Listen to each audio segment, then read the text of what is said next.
சர்வம் ஸ்ரீராமமயம். ஓம் நமோ நாராயணாய. சுகமான வாழ்வு தரும் துளசி கல்யாணம். கார்த்திகை மாத வளர்பிறை துவாதசி திதிக்கு பிருந்தாவன துவாதசி என்று பெயர். அன்று துளசியை மகாவிஷ்ணு திருமணம் செய்து கொண்டதாக புராணம் கூறுகிறது. மகாவிஷ்ணு 4 மாதம் தியானத்தில் ஆழ்ந்திருப்பார். அவரை மேற்படி நாளில் உத்திஷ்டோ உத்திஷ்ட கோவிந்த உத்திஷ்ட கருடத்வஜ என்று கூறி எழுப்புவதாக ஐதீகம். துவாதசி அன்று காலையில் சுமங்கலி பெண்கள் எண்ணெய் தேய்த்து நீராடிய பின் துளசி மாடத்தை சுற்றி தூய்மை செய்து மொழுகி கோலமிட்டு காவியிட வேண்டும். துளசி செடிக்கு பஞ்சினால் ஆன மாலையும் வஸ்திரமும் அணிவிக்க வேண்டும். கருகமணி நகைகள் அணிவித்து அலங்காரம் செய்யலாம். வெற்றிலை, பாகு, பழங்கள், மஞ்சள், மணமுள்ள மலர்கள், தேங்காய் படைத்து குத்து விளக்குகள் ஏற்றி வைக்க வேண்டும். சர்க்கரை பொங்கல் நெய்வேத்தியம் செய்யலாம். மகாவிஷ்ணு நெல்லி மரமாக தோன்றினார் என்பதால் ஒரு சிறிய நெல்லி கொம்பை ஒடித்து துளசி மாடத்தில் சொருகி வைத்து 2க்கும் பூஜை செய்ய வேண்டும்.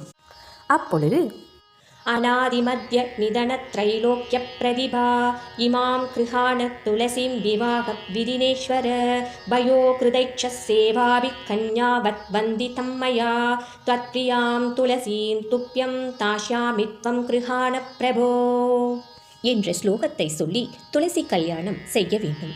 நல்ல முகூர்த்த நேரத்தில் வழிபாட்டினை மேற்கொள்வது சிறப்பு. துளசி பூஜை செய்வதால் 8 வகை செல்வங்களும் கிட்டும். திருமணமாகாத பெண்களுக்கு திருமணம் கைகூடும். சுமங்கலிகள் சுகமுடன் நீடூடி வாழ்வர். துளசி தலம் திருமாலுக்கும் திருமகளுக்கும் உகந்தது.